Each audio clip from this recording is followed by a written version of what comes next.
Hey, I'm Foxes and you're watching PopCrush. Now I'm just chasing time with 1,000 dreams I'm holding heavy. And as we cross the line, these fading beats revolve. It was incredible. It was like I definitely learned so much from working with him this year. I met him about a year ago now, a bit longer, and we Skyped, and he'd heard a song of mine called Youth that had been like hanging around the internet. And he was like, I really want to work with this girl, I'd really like her voice to be on my next album. And then we Skyped. I didn't know who he was when I first Skyped him. I think it was like a Monday morning or something, and I just got up and I was like being a bit rubbish. And then I got off Skype and I Wikipedia'd him and I was like, oh my God, he's worked with like all these incredible acts, like he's big deal.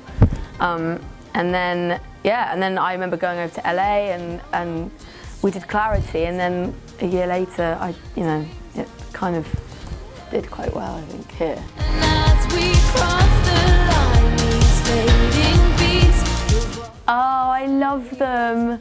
They are like, they're the loveliest boys you will ever meet. They're so sweet, and that's a funny story because apparently, like, the story goes that they heard Youth as well, and they were like, we want her on our next album. And I remember getting the call and being like in a cinema with like popcorn in my hand in like East London, and my manager rang me and he was like, oh, we've just had Fall Out Boy on the phone and they want you on their next album.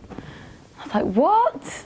And I couldn't believe it. And then we worked together, and it was so easy and like so lovely. And yeah, I still can't quite believe that I've worked with them, but yeah, they're like my friends now, so it's really nice.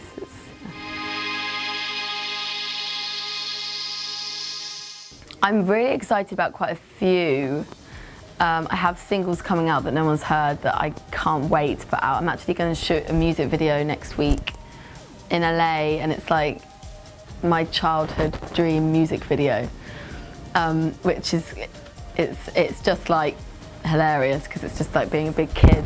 But I'm really excited to film that, and I can't wait for everyone to hear a song I have called Holding On To Heaven. It's like a really personal song, so yeah.